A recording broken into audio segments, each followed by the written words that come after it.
ও মা, কি ব্যাপার ভাইয়া, আপনি না জিজ্ঞেস করে আমার ভিডিও কেন করতেছেন? আরে রিমু, ব্যাপার আছে তো। কি ব্যাপার? ভিডিও করতেছে কারণ আজকে তোমার সাথে আমার ফার্স্ট টাইম কাজ হচ্ছে।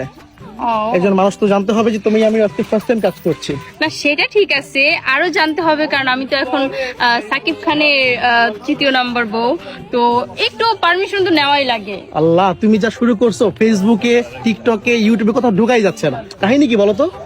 না আমি তো সত্যি কথাই বলছি। যেমন এই যে দেখেন, হুম। কোন নায়ক নায়িকা, সরি, কোন নায়িকার সামনে কি, আমার সামনে কি কোনো নায়িকার খাওয়া আছে? কোনো খাওয়া আপনি নাই, বলেন। কোনো খাওয়া নাই, এই যে পরিমণি বলেন, অপু বিশ্বাস বলেন, বুবলি বলেন, এগুলো এখন খাওয়া আছে? কোনো খাওয়া নাই।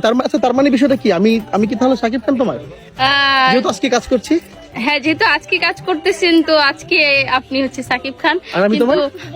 হ্যাঁ অবশ্যই হবা? অবশ্যই অবশ্যই নাকি বুবলি হবা? হব না, আমি হচ্ছে সবার থেকে অপু বিশ্বাসও হতে চাই না, বুবলিও হতে চাই না, সবার থেকে আলাদা? আমি হচ্ছে সুমাইয়া।